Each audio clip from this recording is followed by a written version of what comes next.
bones will rattle, stairs will creak. Your outcome's looking pretty bleak. Thunder booms and lightning crashes, leaving boots filled with ashes.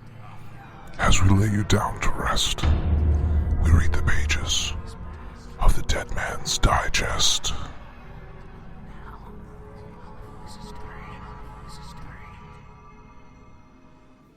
Hey everybody, and welcome to the Dead Man's Digest, Season 2, Episode 2. Finally. Right. I'm Darren, and joining me tonight we have... Me! Nina, of course. Hello. And... Travis. Hey. Why do we gotta say our own names? You usually introduce us. What is this? Budget cuts. Threw me off there. Budget cuts. We're changing things up here. So it's been a little while since we've done a Dead Man's Digest. Too damn long. Oh, freaking time. I know. I think we jumped the gun a little bit on the first one, thinking that reveals were going to come like crazy after that. You can't blame us. It's just what we're used to. Yeah, it's only natural to do that when you think they're probably going to go along the same lines as they did last year. You know, you never know. Yep. So, and rumors that was were the problem. Yeah, and rumors were jumping around like crazy, so I didn't even feel comfortable doing like the full rumor reveal or anything until about now as well. So yeah. But hey, it's looking like that map is pretty damn spot on. So. Yeah, it definitely looks like it from everything that we've seen so far. Yeah, just a quick recap, fast. The ones we've already announced is American Horror Story. That's going to cover Season 2, Asylum, Season 3, Coven, and Season 6, Roanoke. So, I mean, we have not done any research on this on our side. I know that for sure. So we haven't been watching this one. We've been busy with something else that we'll talk about in a minute. But Yeah. Have you seen any of this yet, Travis? Or I've seen like 2 episodes of Coven, and I mean, I liked it, but like, I don't know, I couldn't get back into it for some reason. I don't know why. I just think the American Horror Story is too slow for me, man. Like, yeah. I don't know. They really do milk out the plots. They really do. Yeah. I mean, the house was great, so I'm okay with it. Like, as long as they keep creating like interesting atmospheres for it, basically, then I'm cool with it. Them having a house there, and it's something different. It's not like The Walking Dead where it was the same thing every damn time. Yeah. Right, and I mean, from what I see, Coven looks like it could be a pretty good part of the maze. Like, you know, you can never go wrong with. I mean, what are they? Pretty much witches, right? Yeah, yeah, like New Orleans witches too. Like the descendants of Salem go down to New Orleans to stir stuff up. You know, I like it. New England down in the South. And then you guys have seen both those seasons, right? You just haven't seen Roanoke, right? No, I've seen a majority of Asylum a long time ago, like when it originally aired. BN before Nina. Yeah. So I've never seen it. Oh, really? Yeah. I've seen, I think, like the first episode of Coven. Really? And then I have not seen any of Roanoke. We have a lot of homework to do. Well, damn, you're not that much off me then. Yeah, we're like in the same boat here. Saying. Like, so you saw all the ones from last season, exactly. Though, right? Those were more interested in those ones? Exactly. Yeah. That's why last year we were so excited because we had actually seen all those seasons pretty much. So this year we seriously do have a lot of homework to do. So these aren't so these are like the not throwaway seasons, but not as good as the ones from last year. Well, yeah, I think they popped the first those 3. I think they're still gonna freaking kill it though, man. Yeah. Like, from judging from the one last year. And and they have a lot of stuff they can reuse for a lot of this because they've done several asylum houses in the past. So I'm sure they have plenty of stuff for that. I wonder if we'll see those walls used again. That we saw in Body Collectors. Oh. Where they could actually, like, in Body Collectors, where they could like pop out of the asylum walls, the padded walls. Oh, that was so creepy. That got me every time. I wonder if we'll see that in this house in the asylum section. It very much makes sense, so I'm guessing we will. And then, of course, a Coven and Roanoke both, you know, for Coven, they've got Mardi Gras down pat, so they've got plenty of stuff they can use. They got a whole building full of that. Yeah. And Roanoke as well, because that's very similar to, houses Roanoke. Roanoke, yeah. literally. It's in the name. Yeah. They're going to use the same Hope we get those air blasters again. Yeah, it sounds like it's shooting you when you walk by. Yeah. But I fully expect this to be a very solid house like it was last year. And I always love houses that do incorporate different seasons or different kind of, what's the word that I'm looking for? Environments. Because you feel like you're getting 3 mini houses in one giant house. You really do. So yeah. I really enjoy houses that have different settings, within one house. Yeah. It's nice. And the cuts between the seasons were pretty surreal how they did that. It was awesome. Happy. I'm really happy. Yeah. That one grew on me. As you guys know, like I said, I put that pretty low on my high, however you want to call it. It was like at the bottom of the list. Mm-hmm. So, but it grew on me the more and more I went through it. I enjoyed it a lot more. I think I was like looking at it for the wrong reasons or whatever. Mm-hmm. Like you're not going to get a whole lot of jump scares in there, but you more like it for how closely it is to the movie, the whole, season of it. And yeah, it's not going to be like a jump scare in your face type house. It's more for the scenery and what you can relate it to the show. Exactly. Agreed. Yeah. Which really will lead into the next house because I think that's going to be another very much a scenic house, and that is The Shining. The Shining. Yeah. Definitely excited to see this. I'm definitely expecting a American Werewolf in Paris / Exorcist vibe from it, where it's there for you to see the environments and. That's see the what I detail was they going to put ask you. I'm like, do you feel like this is going to be like an adaptation, like? I feel like it's going to be like the creepy house, like Exorcist was last year. That's exactly. I don't know. Like you just get a weird vibe when you're in it. I don't know. Like I got a weird vibe every time I went to The Exorcist, but I liked it for some reason. I don't know why. Like, and I know a lot of people didn't like that house last year, but I don't know what it is. There was some kind of extra creep factor to it. I don't know. Maybe because I liked the movie a lot. So. And also the religious undertone. It was just really creepy. Yeah. So this is going to be a creepy one. Because when you start talking about supernatural, it's going to be nice. What I hope is that and I'm sure they are, but for this one, they have to take the visuals very seriously. Because Stanley Kubrick is, every frame of painting, essentially, you know what I mean? Like every frame of it, every aspect, looking at anything from any angle has to be perfect, Right. And I hope that they take that very seriously and put that to heart, and we get like a fully rendered realization. Because without that, I don't think it really reflects the movie accurately. Because that's the number one thing about that movie is the visuals. Yeah. The one thing I worry about is like actually getting the open and vastness of the hotel inside that or is it just going to be you're walking down like a lot of the hallways and stuff? You know what I mean? That's a good point because so it's like Ghost Town. Remember last year? It really felt really open, like open. So I think they can do that with The Shining like that because just like you said, Travis, unless you have that feeling of openness, when you watch that movie, you feel like the entire movie is just like you're in this huge hotel, you're just lost and there's no way out. Around. Exactly. They're roaming around the whole movie. And I felt that crazy. way in Ghost Town. I really did. It felt like this is just huge until you got down. Yeah, and the one scene in particular that I think they have to use to convey that size, and it should be the biggest room if they put it in, is the like lobby / sitting area where he is sitting at the typewriter typing. Because in the movie, that is a gigantic room. Right. Yeah. It's like twice as big as the ballroom. Yeah, exactly. You nailed it, dude. That's the one scene that I'm thinking of that like you have to get like the vastness, or maybe they're just cut that whole scene altogether. Yeah. They're like, sorry, we can't do it. And another thing, I think this is going to really rely on the actors as well, versus Horror Story, really the setting and the decorations and everything. And but this house on top, the actors are going to really pull this off. Yeah, how are they going to portray... You think he's just going to be like a doll or something? How are they going to portray the kid? I don't know. They've got some weird young actors that they now hiring 4'8" or smaller females. It might just be that. They might use girls for the role, like the small girls that play the minions normally. You know, they have a lot of options to do that. I think they do need some kind of Danny in there.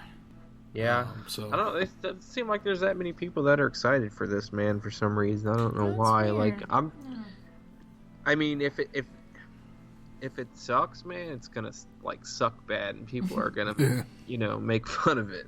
Yeah. But I think if it's good, obviously it'll get praised. Or, I mean, there might be some people that think it's good, and some people that think it's crap. Yeah. Might be a pleasant surprise. Yeah. I just hope you don't see like I said, like the cracks around the edges and like plywood pieces and things like that you sometimes see with the houses. Like, I hope they fully realize that and make sure that, and I that's one that I would really like champion for having some roofs on the rooms as well, because they do like to have those open things all the way up to the top of the studio, and that would really kill the immersion, I think. Mm-hmm. Yeah, if they do that, give it more of like give it more of like the Motel Hell or whatever, like kind of that vibe to it. I think if they did it like that, that shit would kill. Yeah. It would. So, yeah. Okay. Next up. What's next? It is Ash versus Evil Dead. I am so excited about this. You have no idea. Yes, I think it's been a week and a half. Maybe? I'm like a week-old fan, but I don't care. She went from not seeing any Evil Dead ever. I was born in 91. Okay, and so by the time I was old enough to see scary movies or allowed to, it was just like the crappy stuff and the really campy stuff. So we got to the original campy stuff. I mean, what's the first one you showed me? Evil Dead 2? Yeah. We pretty much just skipped to 2 because everybody knows 1 you don't really need to see. If you see 2, it kind of recaps everything. So your homework is Evil Dead 2, everybody. And Travis. What's the third one? Army of Darkness or whatever? Yes, yeah. So basically, the original Evil Dead was like actually made, I think, mostly to be a really scary movie without having like a lot of campiness to it. Mm-hmm. And then Evil Dead 2 was kind of a transition piece that starts off like comedy in it. It starts off like serious scary, and then it gets goofy real fast. And then by the end of that, and going into Army of Darkness is just absurd because he gets put back into like this fictional medieval time. Yeah.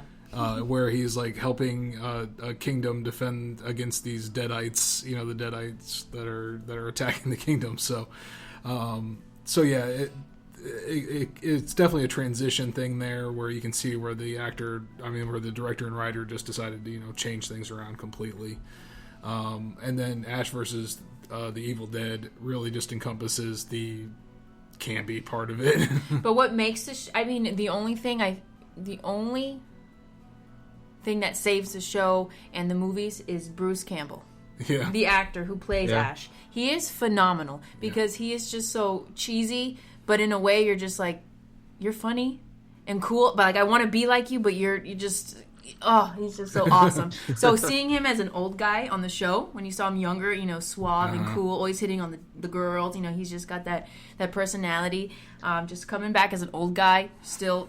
Hey, he's old, but he's got it. He's still a good-looking dude, even like he's, what is he, like probably late 60s? Probably. Let me see. Where you at?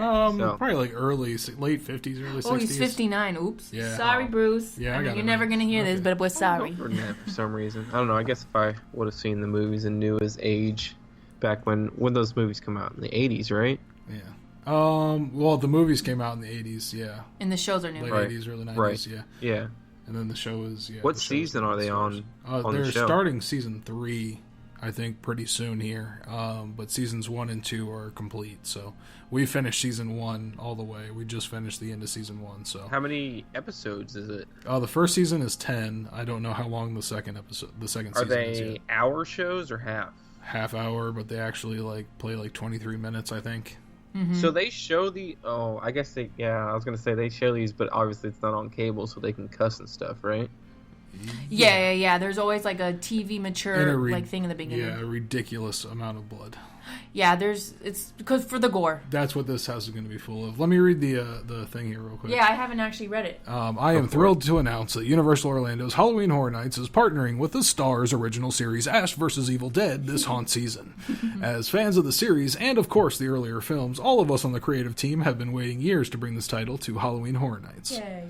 I'm not going to read that part. Is that what Patrick Braillard sounds like?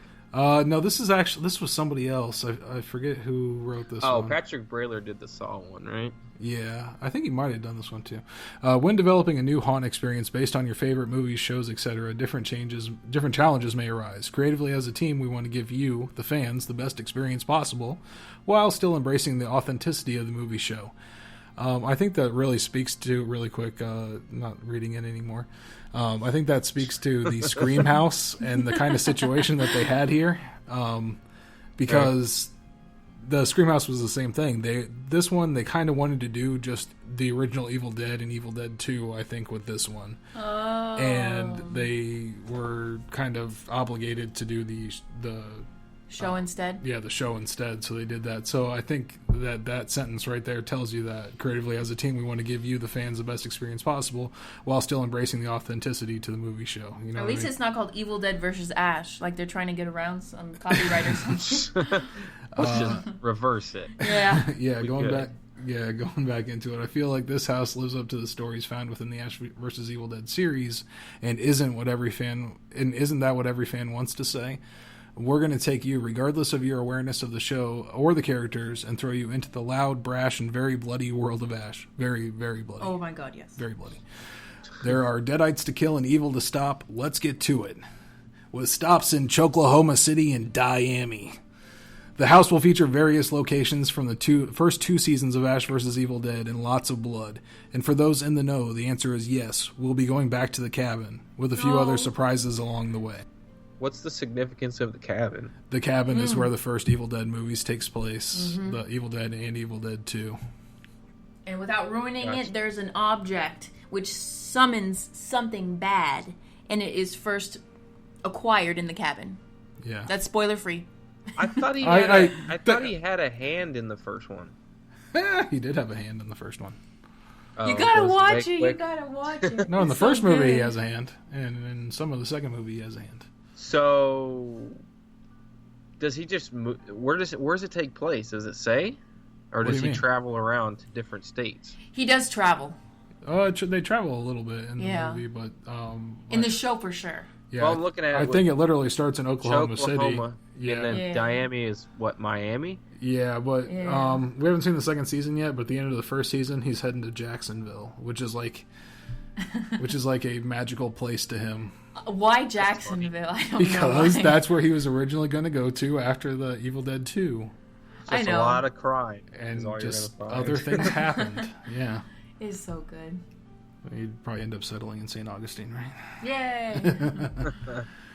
So it says, this is our blood-soaked, milk-eyed, crass, rock and roll amp, chainsaw-wielding, felt puppet love letter to everyone and everything connected to Ash vs. Evil Dead. That just is a clap because I'm so excited. Hey, Granny, I hope you took your Geritol. It's time to dance. Oh, my God. So get your boomsticks ready because it's time for Ash vs. Evil Dead. And this is going to be a really good comedy horror house, and we haven't had one. We didn't get one last year. So is it? But is it like it's bloody to be like comedy bloody, right? Oh yeah, like too much. More blood that's in a person's body. Like maybe like when one person gets killed, there's probably enough blood for 10, I would say. Jeez. And like even the shadows on the walls, that's one thing that they do like artistically in there. When there's like a shadow of blood on the wall, it's red as well. Beautiful. So it just kind of amplifies everything. So what do you think? How do you think they're going to do this? Like, just creative deaths. I think they can they don't have to use the same deaths and the same stories from the TV show or even the movie. They can actually just make anything up because the deaths in the show are so unique and crazy and out there. They can literally do anything and still be awesome as long as you have a chainsaw, a gun, and some just blood. I mean, it's... Yeah. But how are they going to do blood without like it having to be cleaned up and? Yeah. Oh, it'll just be like spattered on everything. We're going to get sprayed for sure. No. You don't think there's going to be anybody getting cut with the chainsaw and blood spraying out or anything like that? I mean, as much as they can do, it's like you said, they're within their constraints. So.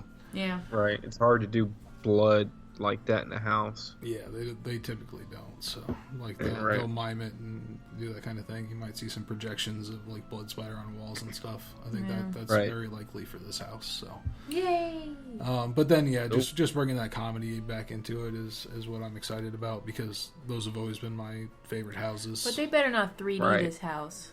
No, they're not 3D in the house. I hope. Yeah, and I was like, surprise, it's 3D. I'd be like, no. I hope they just nix the whole 3D house this year. To be honest, I don't ever care for. From what it looks like, I don't think we're getting one. We're going to have a 3D house at all. So that's good. Yeah. So after they announced that, we had a while. They didn't announce anything else again. And after that one, like when people were. Oh, well, let's talk about that really quick, because we're going through announcements and everything, and we just have to bring up the elephant in the room, and that was that 30-day countdown on the website that ended in a contest. What the heck, man? They ended in a contest and wallpapers for your phone and desktop computer. Yeah, and if you tried to click on the sweepstakes, you could have got a freaking error message. Yeah. So, could that have been any worse? Like, I don't know. And then on top of that, when people like wrote back on Twitter, like obviously mad about it, agitated about it, like whoever was running the Twitter account at the time was just being nasty back to everybody, like to the point jerks. Where it wasn't funny, like, and they're usually being smart asses, exactly, like real bad, like, oh, Not you cool. mad, bro, like that kind of stuff, you know? Really? Yeah, like to that level, and it's what like, was that one that they were said right after, like a new kind of torture? I'm enjoying this, or something like that. Exactly. Oh yeah, it's a new kind of torture for us. We love it, or something like that. It's a devil horn emojicon. Yeah, and then some other kid would like, and some kid like poured his heart out or whatever. It was like really, really mad, and they replied back like, "You seem upset." No. Yeah. I don't go on Twitter, so you're freaking me out, and this is a revelation. And then you can go back and still see them. And then they didn't. And then the account didn't say anything for like a whole week, and I'm thinking that's when the management stepped in and were like, "Hey, that's not cool. You guys aren't doing this right." We messed up. Yeah. So, and then after that, all of a sudden you get a one that comes out and it's like, "Hey, you guys are great fans. You're very passionate. Aww. You know, like, we understand." And that's like, okay, somebody else took over the Twitter. People were speculating it might be Mike Aiello back on the Twitter. Yeah. I think it might be Matt Korn. Yeah, I don't think Mike. Yeah, I think he's done. But definitely a more seasoned person on there. It's definitely not an intern running that thing anymore. Yeah. By the way that they're replying and writing to everybody, like you can definitely tell it's a more deft touch that they're using on everything. Well, you see, John Murdy has been a lot more like active than I've ever seen him like on Twitter. Like last year, I don't think he was that active. I mean, he's always pretty active, but yeah, I think he's been like answering a lot of questions I've seen. Yeah, he's definitely stepped it up this year, and I don't know if that's with him being more available, having more time to do that, or what. But yeah, it's definitely more responsive, and it's just made it hurt even more. You know, the lack of interaction that the fan community has had from Universal Orlando on these kind of things this time. Yeah. And it's not, and like everyone said, it's not like they owe us anything. They don't. And if there's something that might be going on that we don't understand or don't know behind the scenes, maybe they did expect something announced by that, that date. But, things happen that, that we just out of everyone's control. And I was, a little disappointed, but we're still huge fans. Or maybe it was just mismanaged. To be honest with you, I think it may have been internal problems with locking down IPs or... Yeah, exactly. Like, changing just out stuff of their up control. At the last minute. Yeah, they're not doing this to just do it, Yeah. And things like we heard about, like The Conjuring maybe falling through, and then literally Saw Legacy, which we're going to talk about next, going back into the announcements. Well, the Conjuring, the reason behind that, right? Because of that big lawsuit that's going on. Because somebody is trying to sue them, saying it's too close to their actual real life. Yeah. I'm like, oh my gosh, how the heck do you do that? Like, I don't know. What? Yeah, I mean, isn't every story could practically be someone's life? Oh God, 2017, you're just too much. Yeah. But yeah, the movie that was originally called Saw Legacy. Mm-hmm. Got changed to just the name Jigsaw. And I think They probably had promotional materials set up, ready to go. This announcement, I'm guessing, was supposed to be made a long time ago. But the name was very recently changed just to Jigsaw. You mean the movie that's coming out? Yes. Soon? Oh. Yes, it was originally going to be called Saw Legacy. It was on IMDb as Saw Legacy for the longest time. And then they just came out and said the name is Jigsaw. So this is going to be one of those houses where you get to see stuff before the movie comes out, right? One scene, they said. That's it? Yes. One scene is going to be from that. The other scenes are going to be from previous Saw films because they have plenty to draw from. Do you want me to read the official announcement from Universal for House? One last thing. Yeah, of course. How is Jigsaw coming back? Isn't he dead? You thought. You thought he's reincarnated. It's the Walking Dead Jigsaw. Oh no! It's a combo. That's why you guys know The Walking Dead's coming. No, I'm just kidding. Yeah, go ahead and read that. So this is the official name, right? Saw, the Games of Jigsaw. Terrible name. Terrible. I know. Why didn't they just call it Jigsaw That's the name like of the movie? maze? Yeah, I don't know. I guess they felt like they had to have the name Saw in there somehow. I don't like long named houses, but whatever. Here we go. But it's so stupid. Saw, the Games of Jigsaw. We're just gonna call it Saw. Yeah. Saw. Yeah, we're gonna end up saying the Saw house. Okay, Jigsaw is back. Just writing those words make me smile. I cannot believe that it has been 8 years since the last time that the Saw franchise was a part of Universal Orlando's Halloween Horror Nights. Jigsaw's return in our brand new haunted house, Saw, the Game of Jigsaw, allows us to place our guests into the twisted situations that fans of the film series have grown to love throughout the years. And while there are nods to the Halloween Horror Nights 19 house, make no mistake, this is not that house. During concept, we were very excited to examine the evolution of Jigsaw in the new film and how that might affect the guest experience. Spoiler alert. You'll be a part of a living preview of a trap featured in the new film Jigsaw, coming out October 27th. Go see it. And I'm reading it just as it writes. Just as it's written. Oh gosh, I'm lost.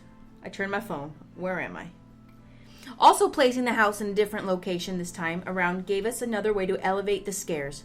Saw, the Games of Jigsaw functions as one large trap. You'll be funneled through the claustrophobic, visceral experiences and be part of the terrifying quote-unquote games ever devised on screen.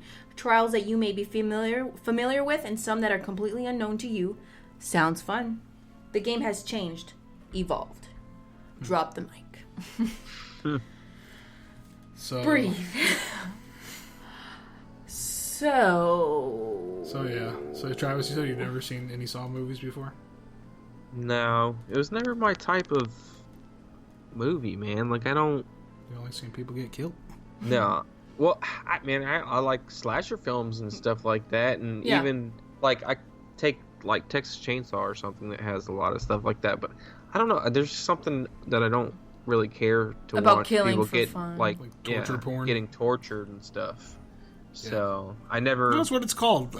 Nina's covering her mouth. I'm freaking out. It's called torture porn. I don't like that word. You're just saying it on the internet. It's hostile. It's those kind of movies that are like torturing for torturing's sake. Like just to be gory, basically. Mm-hmm. I'm okay with it.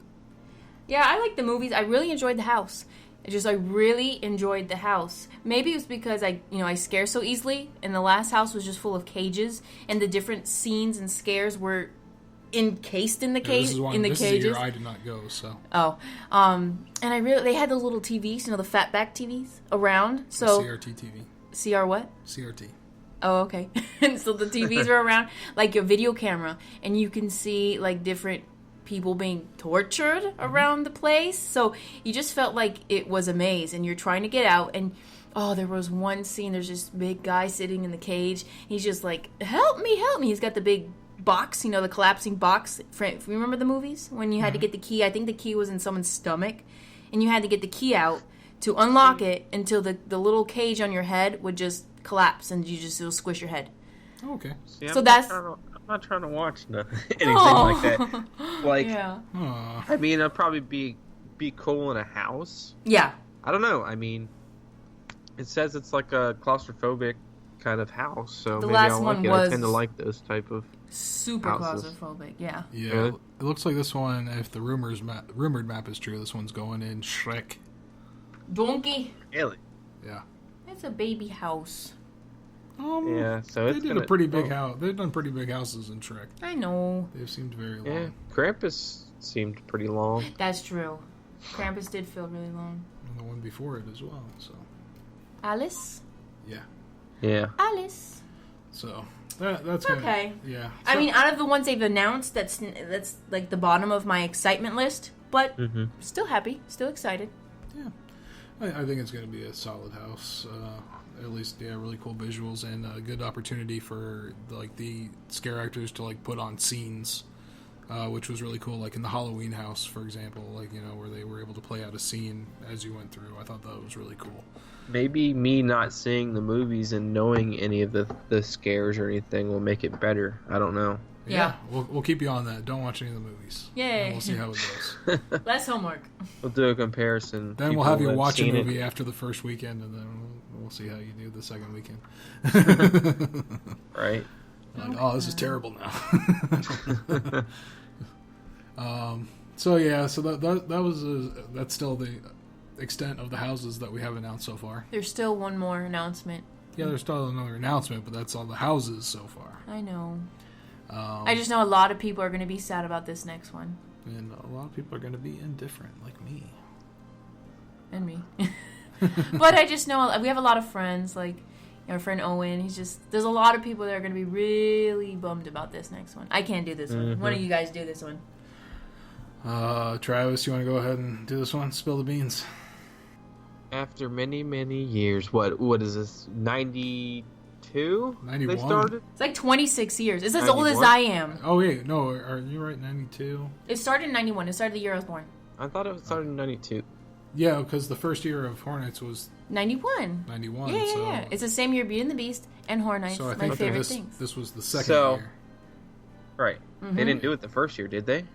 Correct. Yeah, no, they did not. They did So the 92. Beetlejuice show over by the Bates Motel. Exactly. So this would be Gotcha. the 26. Yep. So, I'm going to miss it. Bill and Ted, Excellent Halloween Adventure, they're doing the farewell tour this year. It's a little sad to see it go, but, the writing for it has gone down every year since, you don't have these, great minds, I don't think Mike writes for it anymore. James Michael Rowdy doesn't write for it anymore, so it's just not the same as it used to be. Doesn't have the same tone. A lot, I mean, I'm probably going to get chastised for saying this, but I actually didn't mind the one last year. I know a lot of people hated it. I found it funny. I mean, obviously there was crappy parts of it, but I don't know. So it says Bill and Ted are ready to rock at Universal Orlando Halloween Horror Nights before they move on to their future adventures. After 26 of excellent Halloween adventures, these pop icons are bringing their farewell tour to Universal Orlando's Halloween Horror Nights. Party on as the phone booth lands one more time at Universal Studios. Yeah. It says over the years, this show has morphed and shifted to fit with the changing tides of pop culture, which maybe that's the reason why I mean, I know that's the whole extent of the story, but maybe our pop culture is getting crappier now. I don't know. Yeah, I think that's more the problem than we can't anything. just keep talking about Kim Kardashian and Pokemon all the time. Yeah, exactly. But continuing, it says, but at its heart, it remained true to its nature. The wild stallions from San Dimas and their traveling... San Dimas. Sorry. I didn't know either. Don't feel bad. San Dimas. Where is that even at? California, man. Is that real? Yeah, it's a real place. Really? Yep. Okay. And their time-traveling phone booth finds himself in the middle of pop culture parody, chaos, and must somehow save the world yet again. But now the time has come for these most outstanding dudes to find adventure in other places and other times. On a personal note, I've had the pleasure and privilege of writing and directing Bill and Ted's excellent Halloween adventure for the past 7 years. That's Jason Sorrell, by the way. Gotcha. It goes without saying that the show means a lot to me. Working on Bill and Ted's has been one of the most enjoyable parts of my year, and they have meant a lot to so many people. Since 1992, hundreds of talented individuals have worked on its production and numerous performers have graced its stage. It also means a lot to the fans. Wild Stallions fans are loyal, supportive, and the central reason the boys have had so many adventures. Station! The quote-unquote farewell tour gives us the perfect opportunity to give Bill S. Preston, Esquire, and Ted Theodore Logan proper send-off. That was good. This year shows everything you'd expect from Bill and Ted's excellent Halloween adventure. It's relevant, it's ridiculous, it's irreverent. What a word. It's edgy, and at the end of the day, it's just a good time. Yep. Years from now, we'll look back at the unrestrained joys this show provided for so many of us, and honestly, there may never be anything quite like it again. Probably not, but let's hope whatever they put in their place is good. So join us this Halloween. We'll laugh, we'll dance, we may shed a tear or two. We'll take with us some triumphant memories, and we'll never forget Bill and Ted's simple mantra, which still rings today: be excellent to each other. So, first thing I want to know is, how crazy do you think that this last show is going to be? That's what I was thinking. It's going to be insane.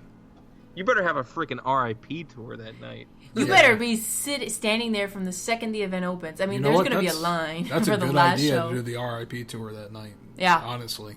That is the only way you're getting to that last show. Yeah, because you know how Universal is about people like lining up super early. They're not going to let people do that. No. Yeah. So, I don't know. I don't know how they're going to do it. They're going to have a freaking time on their hands right there. It's going to be at capacity instantly. Yeah. Oh, and I forgot one thing. Oh, do you want me to do this one? There's a rumor. Yeah. Oh, yeah. That supposedly Jason Ryan Perry, which, most people know as Ted, will maybe be reprising his role for the last farewell tour. So yeah. That would be awesome. Yeah, there have been a couple of indications, like some rumors on the forums, but more like actual indications between like him and James Keaton talking back and forth that I feel like might be it. It might might be the rumor. So we'll see. That'd be awesome. Yeah. Why not? That'd be emotional. I've got goosebumps. Yeah. I mean, I'm not even a huge fan. And it would be crazy. Or if they, somehow incorporate everybody that's been on the show, in the past years, like at least for that very last show. Yeah. That would be incredible.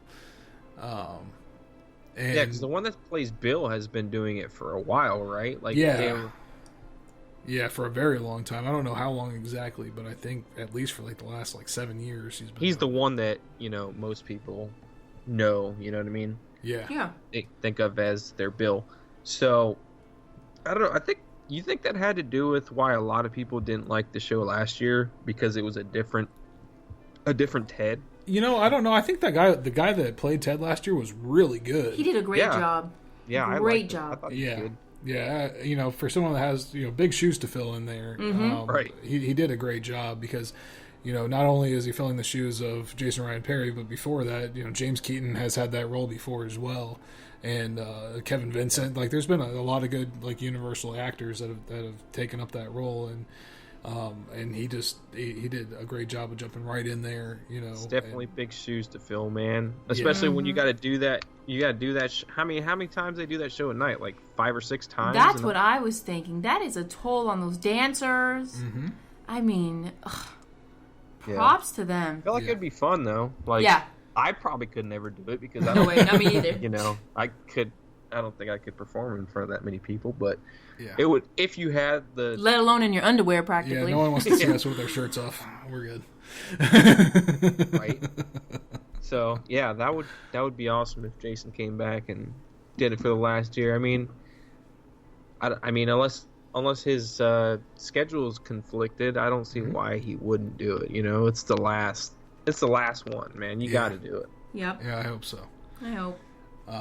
Yeah, but it'll be interesting. I definitely will watch the show a couple of times this year when I typically don't make a priority. I see it at least once every year, but I don't make it a priority every year.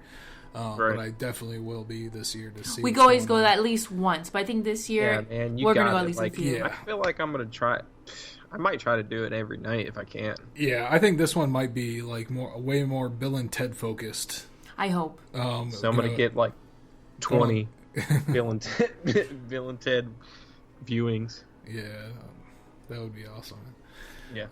So yes, but speaking of rumors on that, I'll just talk about the other rumored houses and everything we have going on now. Right. Real quick, the next IP house that should be announced is Bloom House of Horrors, which is a name that was copyrighted and trademarked by Bloom House. It just kind of fits in with the theming here, and it looks like that one is going to be a mix of sinister and a lot of. I hope we get Insidious. Insidious, yeah, that's right. And I think there might be a couple other houses mixed in there a little bit, but I think the main two are going to be those two. Right. You know they also produce Purge Anarchy? Yep. Wow. Purge, Paranormal Activities, movies, Get Out, yeah. Conjuring. Wow. I've heard the Hollywood Insidious. one is going to have a little bit more variation in the movies than ours is, but... So, how many houses has Hollywood confirmed? I haven't really been keeping up with Hollywood too much. I know they did. They did like an icon house, right, where it's Freddy, Jason, and Leatherface, right? Yeah, no, that's their tram tour this year. Are you sure? I thought I was listening to one of the podcasts today, and they said that there was a house that was. Well, there might be a house along with it, but it is definitely the tram tour this year. Right, and it's like. It's Chucky that's presenting it, right? Let's see. I got it pulled up. I think it's all three. Let's see here. Okay, American Horror Story, The Shining. I feel like most of their stuff is the same as ours, except that one. Sorry, I got a slow. Unless that was just a rumored house. No, hang on a sec here. I've got the slowest phone ever that's not wanting to work with me. Fix your website. Baby, you're not clicking the arrow. You're too drunk. No, I'm not. There's a crack. Walking Dead. What? Ash vs. Oh yeah, that's a Evil, permanent house. Yeah. That's it. No, there's still another arrow there. Sorry, I'm blind. No, I think they've announced something else. Well, their website's poop. Here we go. Mazes. Yeah, go to Mazes. Sorry, I'm an old lady. American Horror Story, Roanoke. Yeah, there are horror stories just Roanoke. Yeah. Huh. Oh, you gotta do the drop down. Shining. The Shining, Ash vs. Evil Dead, Titans of Terror, Saw, and then 2 coming soons. Here, let's go to. Maybe that's so a they rumor. do have the Titans of Terror. The Titans of Terror is the one that you're talking about with all three of the Freddy, Jason, Leatherface, and Chucky. Gotcha. Yeah. Yeah, hosted by Chucky. That's gonna be so cool. Yeah, and then the Terror Tram is all 3 of them as well. I'm so jealous about that. We get that. I am so jealous. Those are all like my favorite. Hey, Freddy, Jason. maybe we'll get announced, but that's not even a rumored one. But no, I don't think that's happening for us this year. No, man, we've had all 3 of them as an icon before. Halloween Horror Nights and 16. Chucky. I know, yeah. But those are my 4 favorite, like hands down. Okay, but we can't do the same thing every year. What's wrong with the same thing? They do Walking Dead every year. Why can't we have you Freddy want that? every year? No thanks. No. You want Freddy to turn into Walking Dead? You wouldn't be on board with this if they did it here, Darren? No, it's not time for it yet. Yes, it is. Why, you think it's too soon because of Leatherface? And Freddy versus Jason, I want new probably. things. That's what I want. I want new things. He likes the original houses. He really does. On top of that, I just want new stuff. Yeah. I don't want to go to the event and see the same thing every time. No, I Okay. Jeez, crucify me for it. agree. The rest of the houses, we've got possibly, these are rumors, okay, these are all originals. The Bayou of Blood, Dead Waters, that's based on the popularity of the Bayou of Blood scare zone that they had. Maybe the Voodoo Queen will get to see her kill scene again. I was going to say they had for one day. I think that would be pretty awesome. Like, if they just hopefully they do that. Yeah, Busch Gardens did that when it blew it out of the water. So I can only imagine what we can do with Universal's budget. We need Jumpy Frogmen on this one for sure. Yeah. Didn't one of those pictures they leaked the other night, late at night, didn't one of them look like it might have been like a Bayou house? Or was that like a... I think that was a Harvest of Souls one. The Scarecrow house. I think that's what people were attributing. But remember, it to, there it was looks like one. it was on corn. Remember, there was one with like it looked like a swamp almost, like with vines and stuff. I don't remember. I think it was like the first one that they did. Remember when they did those 4? Now I gotta bring them up again. Jeez. What the heck is this? This is the new one? Vampire Hive? It's changed again? I think it's still the same thing. They just keep changing the name. These names aren't official by any means. It's obviously a spin-off of... It's going to be some spin-off of Vamp 55, right? Yeah. Let me see the vines. Yeah, those are straight up vines. Looks like the ETQ. Yeah, if you go on the Twitter, it's one. Yeah, and then the 4 pictures they put out was, I think that was the Bayou one, and then the one from Ash vs. Evil Dead, the Recorder. Yeah. Shining, and then another original, which was probably the Scarecrow. It looks like Harvest of Souls. So that's Harvest of Souls, like a scarecrowy house that's rumored. Yeah, like the Dust Bowl, Great Depression, Scarecrow kind of thing. Too soon. And then they put like the typewriter from The Shining that has red rum pressed down. The keys for to fill out red rum. Oh, I love those little Easter eggs.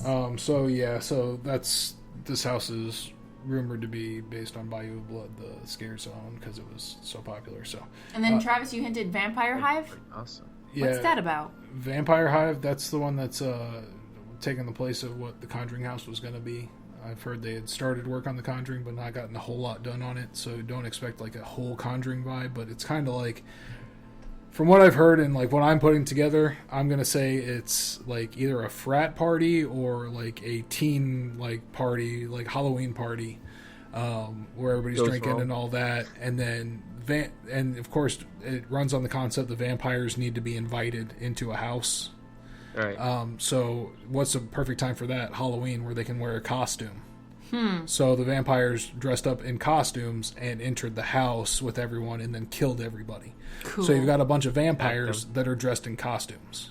Oh, that's cool. So that's why you had rumors of vampire clowns and vampire this and vampire that. Oh, that's fun. That's what I'm thinking, anyways, and that's what I put together from all the rumors that I've heard. I think that's pretty close to what it's going to be, and if so, I think that's going to be an awesome house. That's a fun house. Definitely. And then what's this last one? So we're thinking 5 IPs and 4 originals, right? Oh, we don't know. Yeah, 5 IPs, 4 originals. No, we do know. They said it on Twitter. Yeah. They said it's a 5-4 split. So unless it's 5 originals and 4 IPs, that would be even better. It's they definitely said it's My IPs wish, and originals. Yeah. The other ones are Angels vs. Demons, which What do you think that's gonna be? Probably Angels versus Demons. Oh, okay. And it's gonna have a gothic vibe to it, but from what I've heard, there's a lot of surprises in this one, and it's gonna be a very intense house. That's the one that got changed from Catacombs versus Gothic or whatever, right? Yeah, that's what people thought it was, like a combination of those two. So it'll probably be to more of this, and I think it's going to be like kind of World War II based, because remember that picture we got, like a freeze frame from the trailer they put out. I got like 4 or 5 freeze frames of it and posted them up on Twitter on the Dead Man's Digest page. One of them had dog tags in it, and a person that looked very much like a World War II soldier. Yeah. So I'm thinking that might be like they are like looking like soldiers, but you've got like the angels and the demons, but they still look like World War II soldiers fighting a battle. Jeez. So like the good guys versus the Nazis, kind of. Too real. Anyways. And then the last rumored house is Harvest of Souls, which is pretty much a dead ringer, because I've seen pictures. I haven't posted them up out of respect, but I've seen pictures of the corn stalks growing in front of the sprung tent. So I know that it's definitely accurate, and they literally grew corn out there, and I'm sure it's going to be shredded to pieces after the first weekend. So get your pictures early, Travis. You're gonna get some freaking frat boys come through there. They're gonna try to eat corn on the cob or something. Yeah, you know it. Trying to show off. Yeah, so unfortunately that doesn't seem to ever last long around these things, but yeah, so we've seen the corn stalks growing out there, and the rumors are this is like set sometime like during the Depression, and it has something to do with a lot of scarecrows and that kind of thing. So this is the one that was like the Scarecrow Dust Bowl or whatever originally. Yeah, that's what it was put on as, and now it's listed as Wizard of Oz. Yeah, kind of. And then rumored scare zones, the Purge back again, which is always a solid scare zone. I'm okay with it being there every year, honestly. That's one thing that I'm cool with, because it's got to be better than Survive or Die. Yeah, yeah. Survive or Die was pretty good. I didn't have a problem with that one. The only thing I didn't really care for was they just always like screaming in that scare zone over the loudspeaker. Like that got a little old. But I guess you kind of had to do that. But I liked the guys that were like the roamer guys that were in like the little side-by-sides and stuff. Mm-hmm. Always just running around and making noise and trying to get people to join the little rogues. It was that was kind of cool. Yeah, I think so. Dude, towards the end of the event, they had people on like freaking motorcycles and all types of stuff, dude. I was like, man, y'all gonna run somebody over with motorcycles. Yeah, like they switched them out between that and Vamp 55. Yeah, and they are looking for motorcycle drivers again this year. So I can guarantee you're going to see some dirt bikes in the Purge Zone again. Yeah, the next rumor I'm so excited for, and there's been some work done in the parks already for it. There's jack-o'-lanterns all over the Central Park area, and that is for Trick or Treat. Yay! Sorry, I was mid-yawn. Yay! You just got a tweet from that one guy. Yeah. Yeah, so, I mean, this is something people have been looking for at Halloween Horror Nights since the movie came out, so it'll be awesome to see it represented, even if it's just for a scare zone for now. Hopefully this will, go towards a house later on. Did you say that there's stuff up with those? Yeah, there's jack-o'-lanterns in all the trees in Central Park right now. Really? They just went up, yeah. Damn, I need to go out there. We haven't gone out there since we went out there with you. I haven't been out there in like a month. I need to go out there. Yep. Check that out. Is it like the ones that were there during? It was 25, right? Right. The fairy tale one. I forget what that one's called. Wasn't it? The one with the fairies and the trees and all that. Yeah. Yeah. Grown Evil. Yeah. Is that it? Yeah. Yeah. Like that.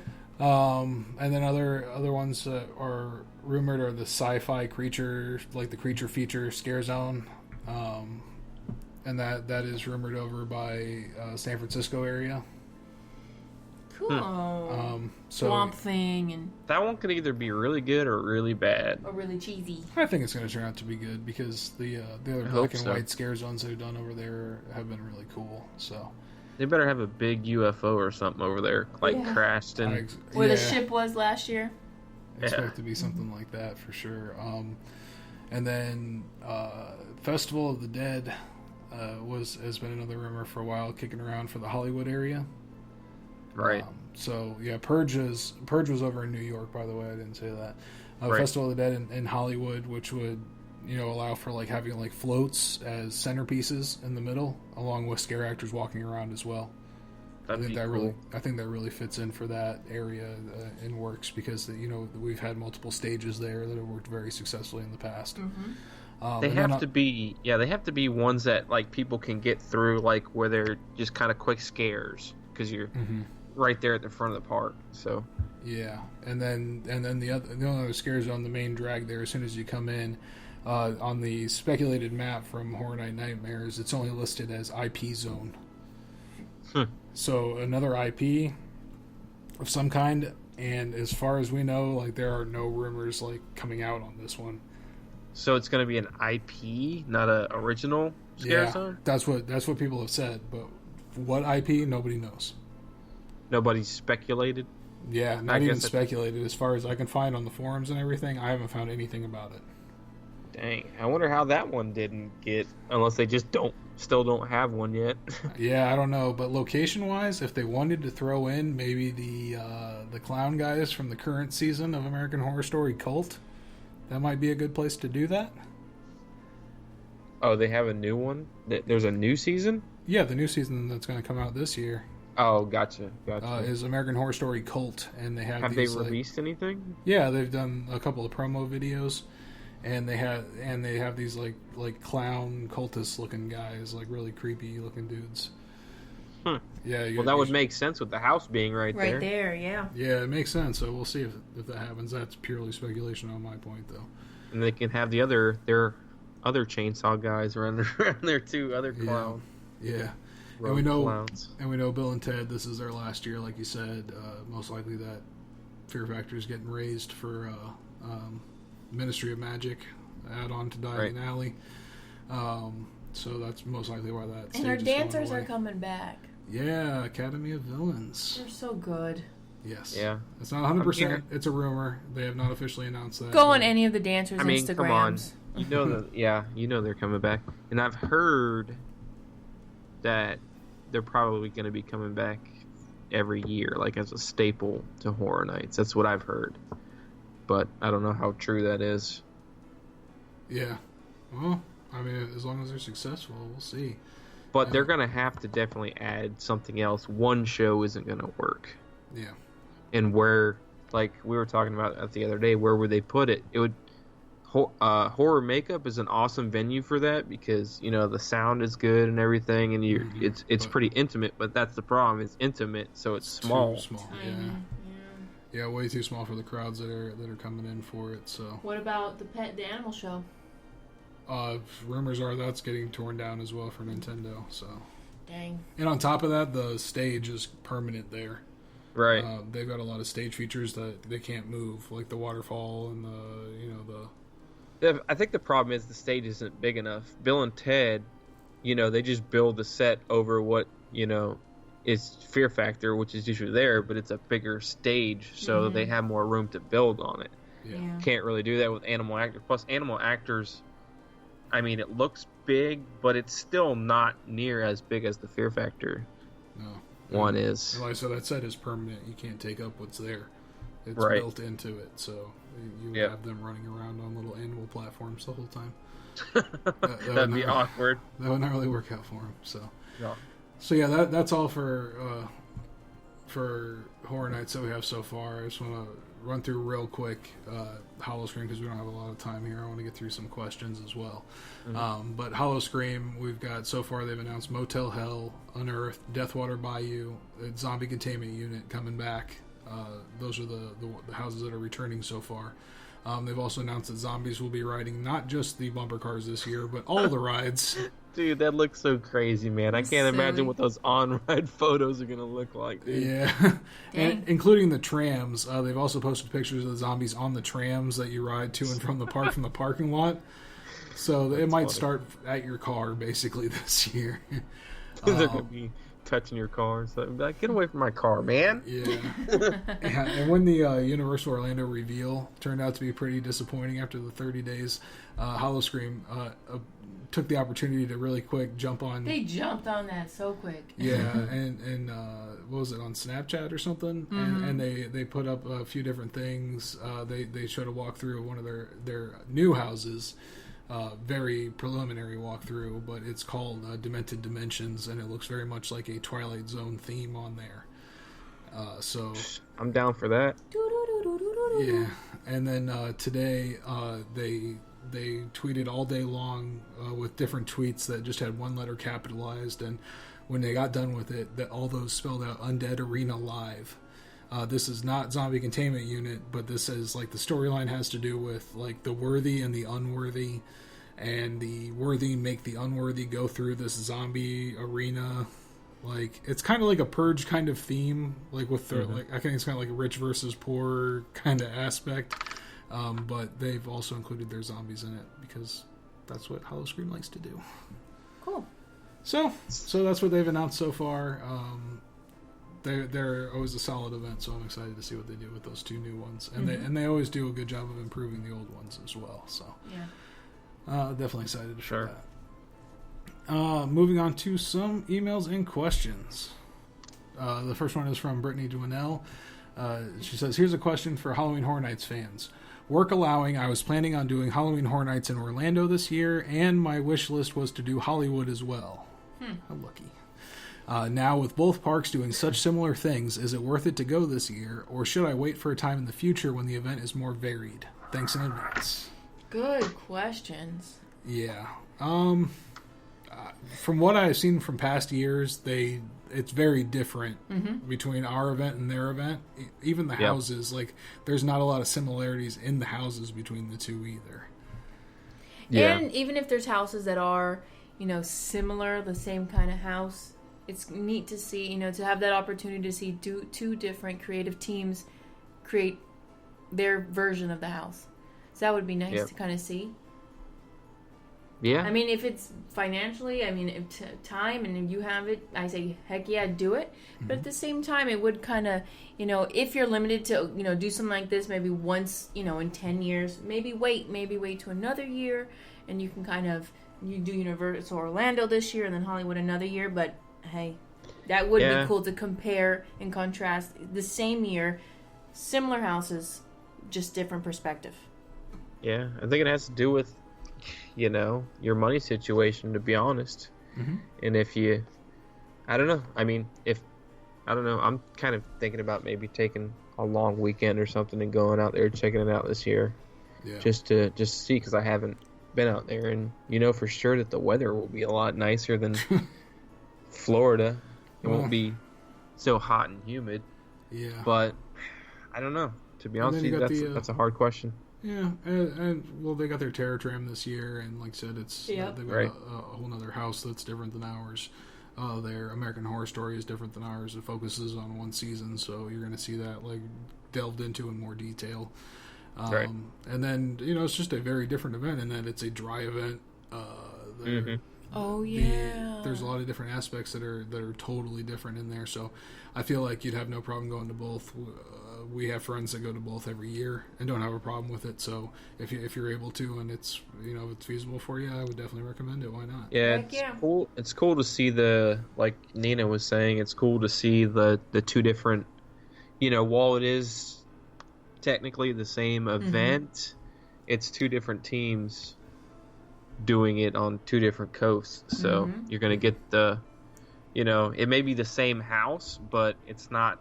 I can guarantee you, just because of space and just another different few minds on it, it's going to be a totally different house. Yeah.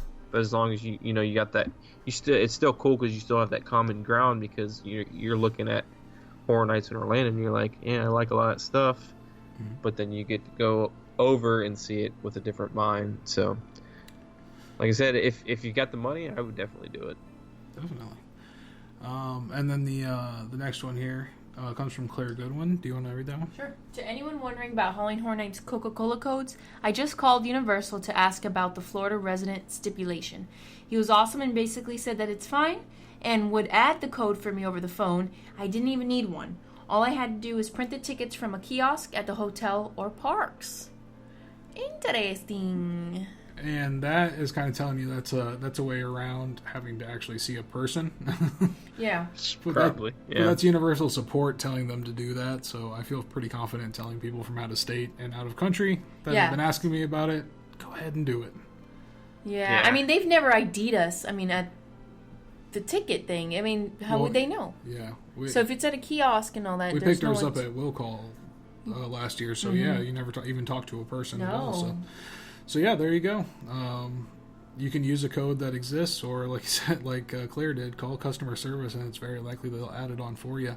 You can even tell them that you can't find one in the area, because a few years ago I had that problem. I couldn't find one for our area at all. I couldn't find any logoed Coca-Cola products. So they just did it for me on over the phone as well. So, and then in previous years, just the words Coca-Cola have worked as well. So.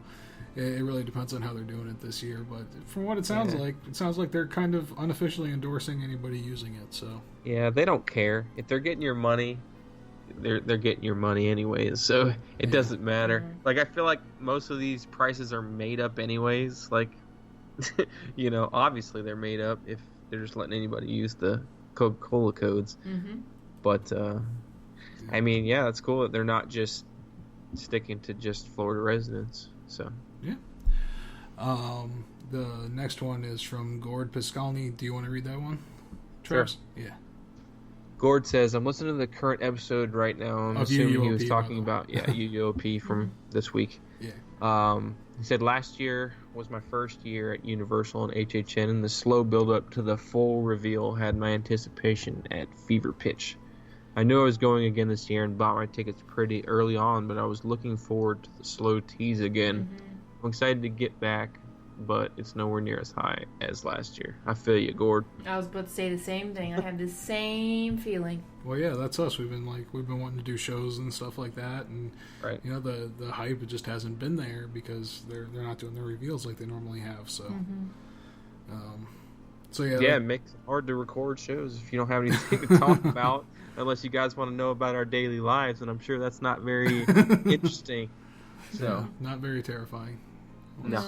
Yeah. I think we're excited because Universal, Horror Nights has a reputation, and that's what we're excited about. We know they're going to keep up to a standard that everyone expects, and it's going to be a phenomenal and wonderful. But yeah, I really do. I honestly really do expect those, miss those little teases, those little announcements, just out of the blue, just on a Tuesday. You just oh my God, this isn't going to be great. So, yeah, I feel you, Gord, I feel you. Just got to hope they do like they usually do and just knock it out of the park. I mean, it sucks that we're not getting these like we want, but like a lot of people say, they don't really have to do anything. It's cool for us so we can do shows, but technically, they really don't have to reveal anything until, they want Opening to. day, So, yeah, if they don't want to, yeah. The next one's from Donna Pierce. I want to do this one, Donna. Yeah. It's my turn. I like Donna. Okay, well, it's my turn. Okay, Donna, I wanted to read yours. Okay, she says, here's some HHN talk from the latest podcast, UUOP. Listening to your debate about attending Halloween Horror Nights, I probably am the perfect person to ask as far as how the announcements affect your decision to go or not go. I love Halloween Horror Nights as much as the next person, but I live out of state. I also love Universal. I base my decision on whether to go or not on what's there.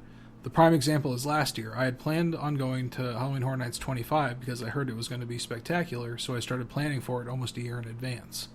I had no intention of going to Halloween Horror Nights last year because we were coming to Universal for our anniversary in December, and I didn't want to make 2 trips. It was the announcement of a couple of houses that I really wanted to see that prompted me to book a short last-minute trip. Had they not had those houses, or had they not announced them enough in advance, I would not have gone. The announcements do matter, and it has to be something that intrigues me.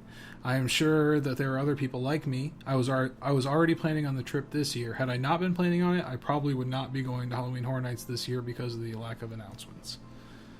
I see what she's saying. Yeah, I think that's definitely a completely valid opinion. Yeah, we take well. for granted living so close to the parks, but that's an excellent point.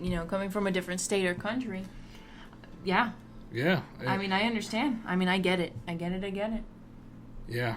A lot of people, it takes a lot to get out here. I mean, if you're not happy with what's going to be, what was announced, you say, you know what, let's just save our resources. We'll just dedicate next year, and we'll see what comes out next year. So, yeah, that must be really frustrating for you right now, but hopefully we'll get some more announcements. And it's got to come soon. Yeah, it has to.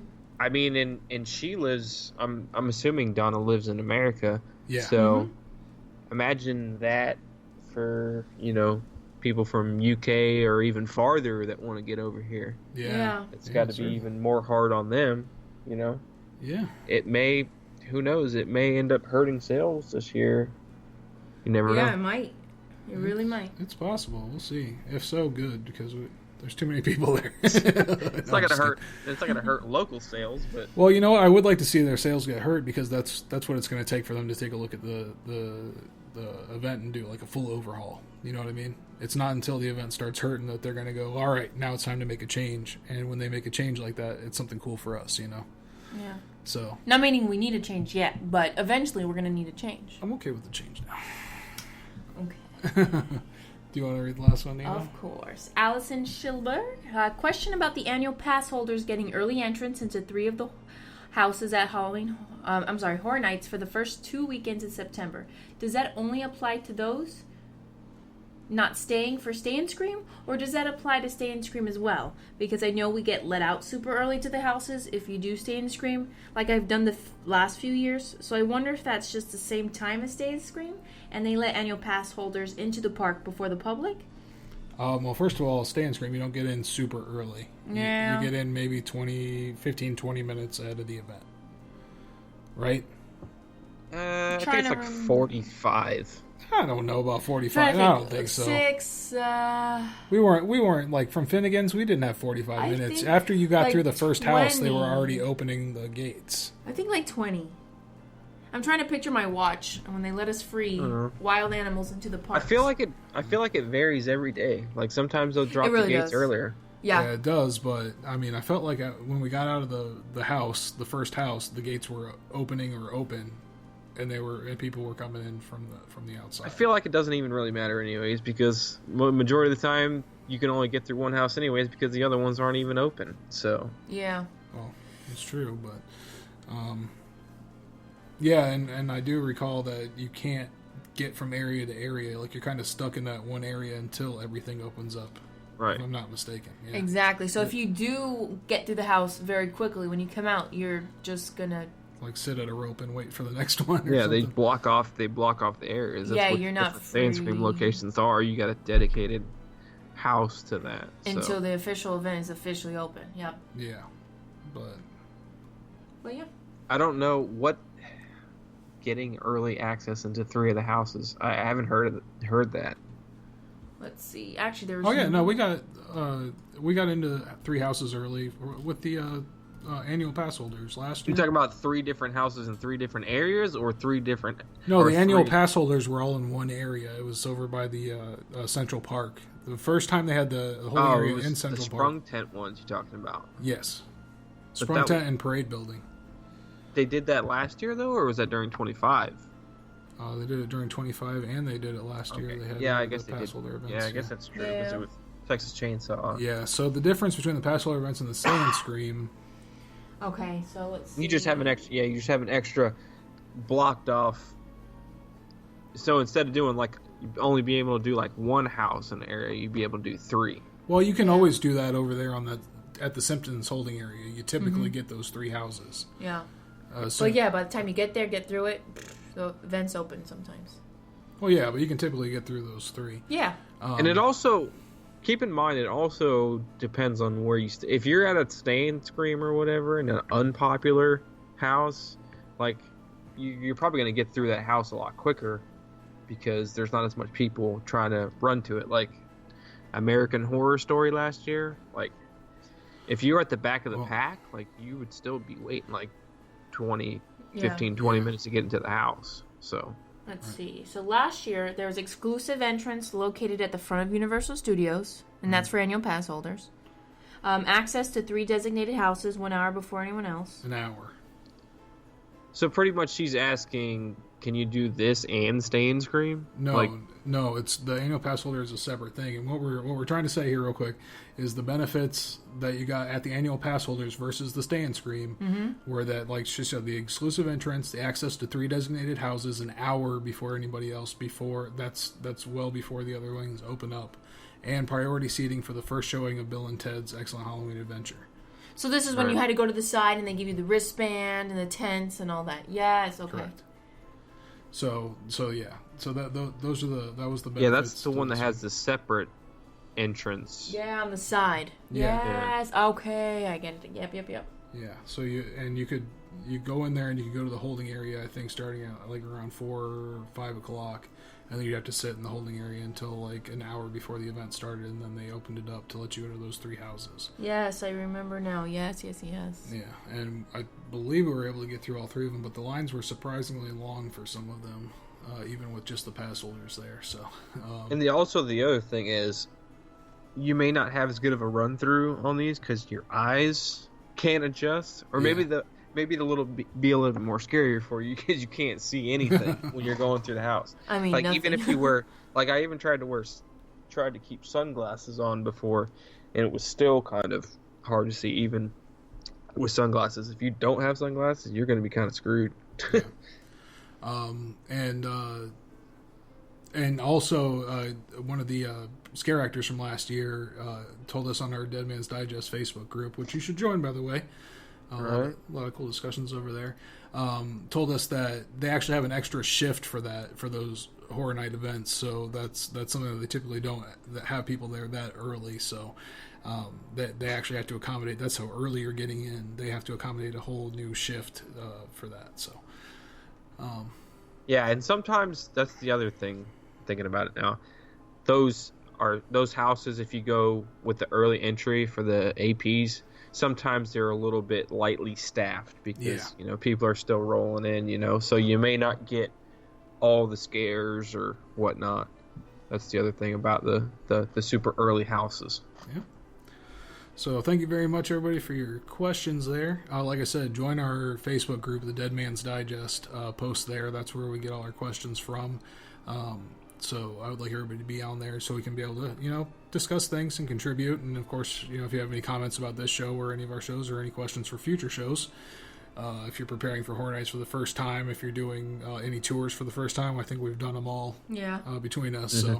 So definitely hit us up and let us know, and we'll be able to explain everything to you in detail on the show. So sure. We've also got a lot of helpful people on the page as well. So as soon as you ask a question, usually you have an answer within 5 or 10 seconds. So so it's a really good resource for you. So again, that's the Dead Man's Digest on the Facebook groups. You can just search for it. You'll find it pretty easily. Follow us on Twitter, too. Yeah, follow us on Twitter at Dead Man's Digest. I'm at UUOP Darren. Travis Terrell 12 is mine. And I'm not on Twitter. I'm on YouTube. And Nina Stripes plug on that. YouTube. You gotta always plug. Go for it. I'm learning, y'all. So it's Nina Stripes with an S and an E, not strips. I don't strip. I stripe. Yep. You gotta say, smash that like button. Subscribe. And I think you should also hit up Travis's Instagram. For it is sure. a truly amazing thing.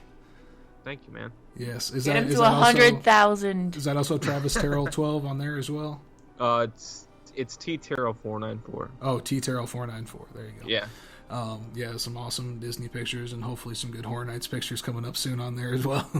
Yeah, I've got a new camera that should be a lot better in low light, so let's do that.